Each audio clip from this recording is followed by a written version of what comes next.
অন্য ঈদগুলোর মতো ব্যস্ততা নেই রাত জাগা শেষে ভোরে বাড়ি ফিরে আবার দোকানে যাওয়ার তারা। ছেলের সঙ্গে ঈদের নামাজ শেষে নদীর পাড়ে ঘুরতে যাওয়া। ঘাতকের বুলেট মাইনুল হকের পুরো পরিবারের ঈদ আনন্দকে ফিকে করে দিয়েছে। জুলাই আগস্ট অভ্যুত্থানে শহীদ হয়েছেন মাইনুল হকের বড় ছেলে সাকিব আঞ্জুম। যতটা কথা বলছেন মাইনুল হক, তার চেয়ে বেশি সময় ডুকরে কেঁদেছেন। কান্নার শব্দ যেন বাড়ির অন্য সদস্যরা শুনতে না পায়, সেজন্য নিজেকে চেষ্টা করেছেন শক্ত রাখতে। এরপর ঈদের সময় ছেলের সঙ্গে কাটানোর সময় ছেলের পছন্দ নিয়ে কথা বলেছেন। ঈদের কেনাকাটা ওর মাকে সাথে করে করতো, আমাকে না, ওর মাকে সাথে করলেই সব কেনাকাটা করতো। জামা কাপড় সবই আমি দোকান দেখতে।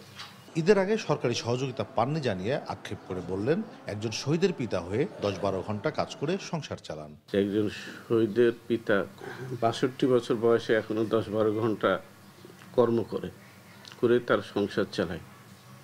আর এই দেশের অনেক জালেম জানোয়ার আছে, মুনাফিকরা আছে, যারা কর্ম না করে হাজার হাজার কোটি টাকা, লক্ষ লক্ষ কোটি টাকা চুরি করে রাষ্ট্রের বিদেশে পাচার করে। এটাই আমার দুঃখ আর কি, এদের যেন বিচার হয়।